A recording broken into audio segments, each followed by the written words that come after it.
I think probably I'm a bit more resistant to it than most people because I spend so much time writing on a screen, and I spend so much time like watching football on a screen, and that's about all I can do, bring myself to do. So I don't use my Mac to its full potential. I don't really. I still DJ, so I play a lot of record, I play a lot of vinyl, still. So um, I don't like using my laptop to DJ. I don't like kind of having a program on there where I can just feed everything in and take the USB card and do that.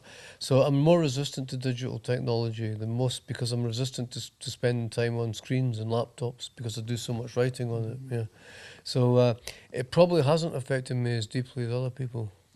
And has it affected your way of being creative, your way of writing or working on your stories? I don't think it If you has. remember when you were writing on a time machine, which I guess you Yeah, did in the past. I think whether you write on a typewriter or you write longhand or you write on a an Apple Mac, I think that the process of creating something is primarily creativity is primarily an analog process.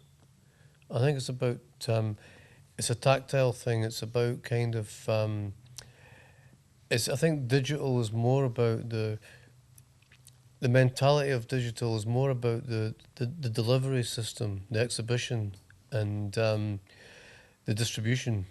But the actual creativity, I think, is more of an analog, or is is more kind of, if you can say, analogous to analog. But it seems to me to be a more analog type of thing. So I always think it's like it's like a kind of a hothouse and a garden, a greenhouse. I think the greenhouse is analog, where you kind of grow the flowers, and the digital life is a garden where you plant them in once they get to a certain kind of level. That's the way I see it, basically. So I see myself as always kind of even if you're using digital equipment, I think you're still working in analog because your mind works in an analog way. I don't think it works in a digital way. Yeah, makes sense.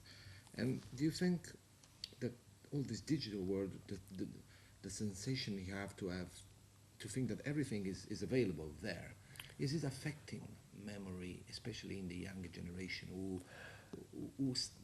I do think not it does learn to affect. I learn? think it does affect concentration levels. It does, and I think what I think is happening, and this is kind of, this is not based on any scientific evidence or anything like that at all. So it might just be absolute bullshit on my part, but but my own empirical observations seem to be is that people kind of they're immersed in the sort of digital world. They want everything and they want it as quick as possible and all that. And then they realise there's so much to sift out and to evaluate. They can't. They don't really.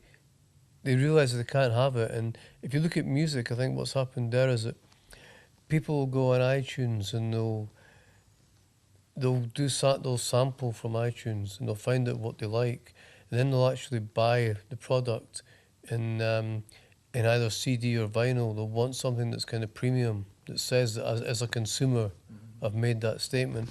A little list, a scrolled list on a sort of screen, doesn't really feel like you've bought anything in the same way. So it doesn't really feel the same kind of sense of consumerist achievement almost. Like you don't have, you need stuff, I think, to be a consumer. Yeah, that's why on certain to a certain extent vinyl is coming back Yes, I think so. Yeah, because you can touch it. it's I a mean, you premium can thing. Yeah, and you've read it. got You can. you can open it out. There's a whole tactile thing. There's a whole interface with it, and you're also engaging with it in a different way. You're engaging with it as the artist almost intended. The two sides of the album and stuff. And the kind of and you're not just nipping in and out of different sort of tracks and all that. And I think that, but I think that people love they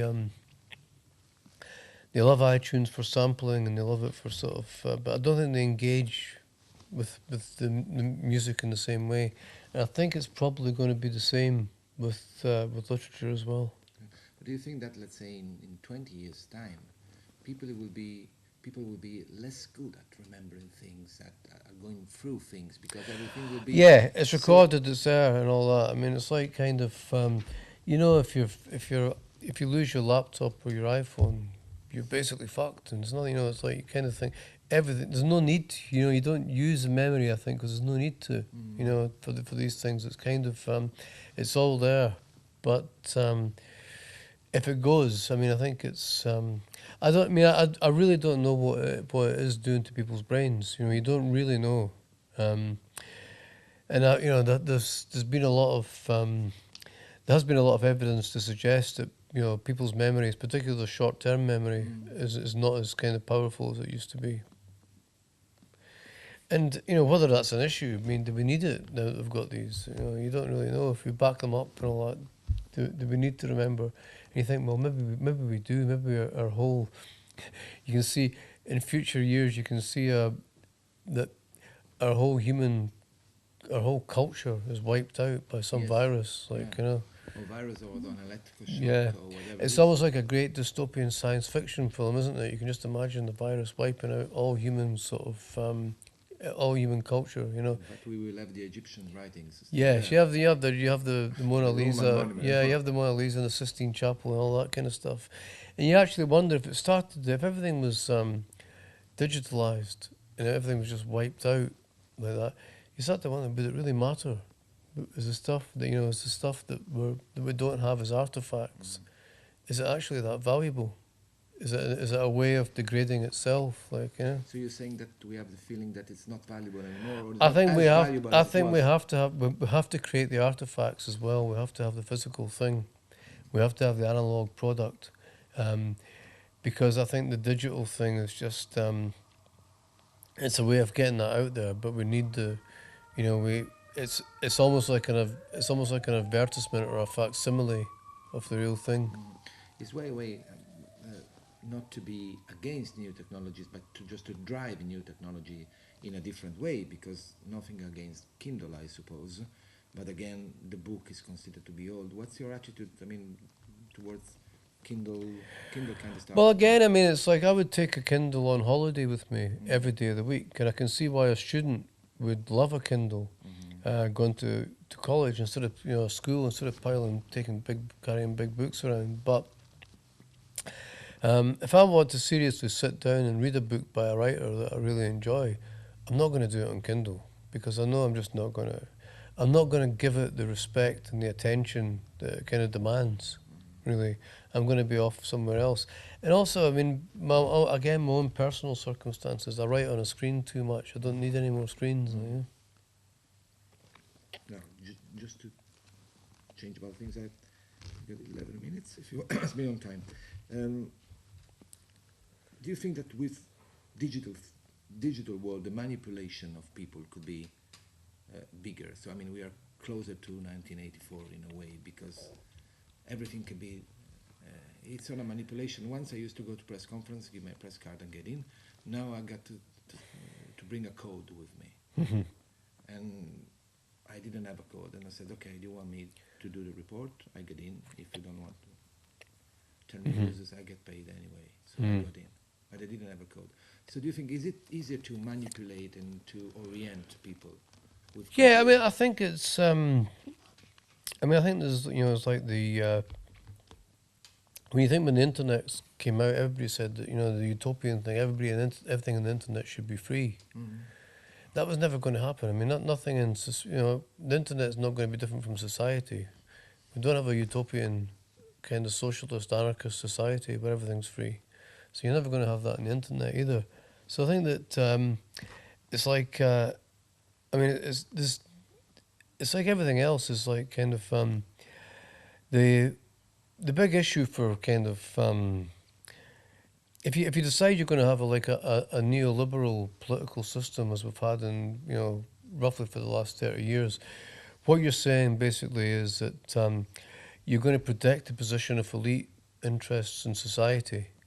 If you protect the position of elite interests in society, you're going to have effective systems of control, and in any kind of thing, So this is a huge kind of ideological battle that's not just taking place on the internet, online, with technology, but it's all about like the security industrial systems that we have. So it's all entwined in that, and it's all, and it's all people's rights kind of are going to be people's rights to privacy, people's rights to copyright. It's going to be all this kind of stuff is going to be sort of hotly contested over the next kind of sort of 10, 20 years.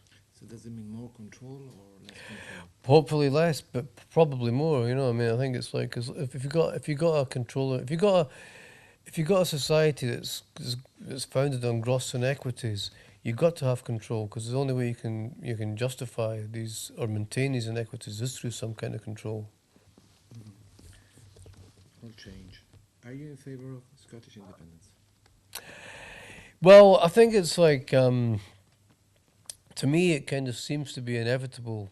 I don't know if it'll happen next year at the referendum, but it just seems an inevitable process. It seems to be where the country's headed.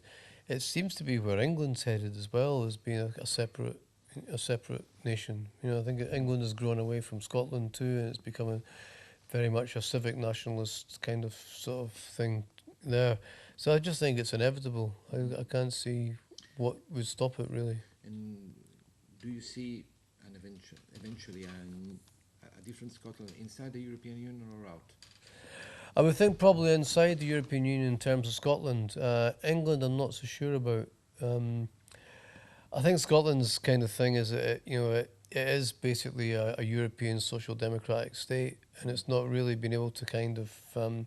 It's been like that and waiting for years, and it's not been able to fulfil that destiny by being part of a kind of a British kind of post-imperialist sort of UK state. You know, and I think England's not been able to become this multicultural kind of nation that it probably was inclined to be because of that UK state. So I think I think that's the thing. You know, it's really not so much about Scottish independence or English independence.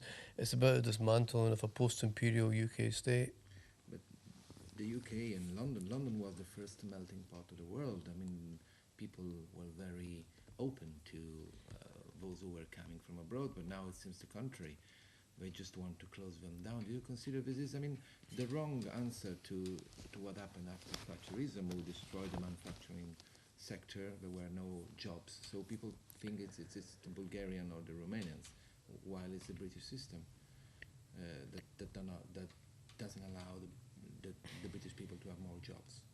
Yeah, I mean, this has happened right since you had. It used to be kind of people from the Caribbean and India that got scapegoated, and then it was Poles, and now it's Romanians and Bulgarians and all that. So this is and then it's going to be it's people from the Middle East and all. It's all this has always happened, and always will to an extent. Do you personally, with your experience, do you think that closing the door is the answer, or integrating is the answer? Integrating in the full respect of law, of course. Well, I think it's like, I mean, I think that you kind of, if you've got a small landlocked country like Britain, I think there has to be some kind of sensible idea about what kind of what the kind of resources that you have and the kind of economy that you have to develop. I mean, it's like one of the best places in the world, I think, now is Australia, because as a landmass, it punches its weight ecologically. You know what I mean? It's like it's got a small population, it's got a great mineral and kind of wealth resources, and it doesn't have a recession. It didn't go into recession like the rest of the East didn't generally go into recession. So I think that I mean that is the kind of almost like the model for the rest of the world, but the rest of the world is just so kind of messed up with this whole consumerist program where we're basically breeding and consuming ourselves into extinction, really. But it kind of works in somewhere like Australia where you have this big space to go into. Yeah. Let's see. I'll change again. And I read that there's the possibility of a film sequel to Train Spotting. You know anything about this format? Yeah. I mean, it's like it's something that we're kind of everybody's been talking about for a while. But everybody seems to be all on the same page now. So it looks like it's kind of going to start going ahead. Yeah. The more exciting one though is Filth. It's coming out in October with James McAvoy playing Bruce Robertson character. It's an amazing film. You're entering the film business, aren't you? Are you excited about this new life? Yeah, it is. I mean, I decided 3 years ago when I moved to America, I was going to get properly into to film.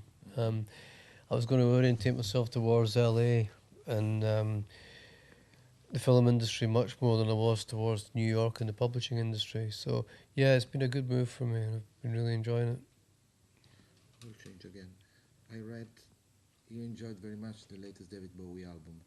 Yes, Tell me why. fabulous, I loved it too, but tell me why. fabulous.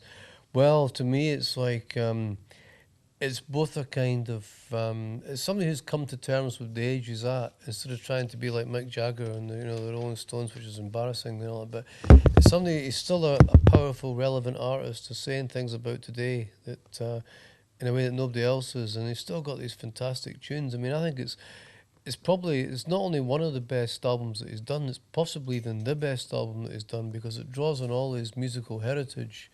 Um, but it's just also so kind of off now and dynamic and powerful. I just and I mean, it's like it just feels such a great album. Such fantastic songs. As I was asking myself when feeling all these Berlin atmospheres from the late 70s. And it's Isn't not it even just the nostalgia? Berlin. No, it's not. It's nostalgic in a way, but it's like he's gone through his whole lineage. I mean, there's that song you feel so lonely you could die, which is just straight off of Diamond Dogs. It's like kind of sweet thing, or when you rock and roll with me, and I mean you've got the kind of low, where are we now? You've got the low era kind of stuff, but you've got the kind of swaggering camp of the sort of the next thing that's like watch that man and all that from Aladdin Sane kind of there. So you've got the whole lot come in. You've got the drum and bass kind of sort of stuff and all that from the kind of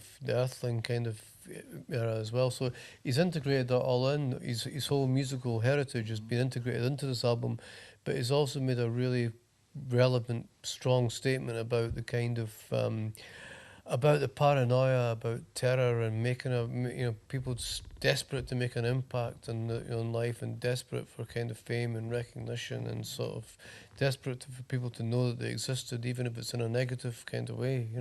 So he's really tapped into that kind of malaise that I'm not hearing from any other artists. I'm not hearing any Is artists there a making a modern statement. Bowie now?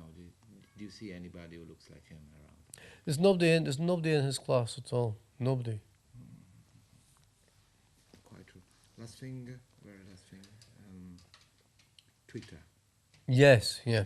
You tweet a lot, I see. Yeah, You yeah. visit Twitter.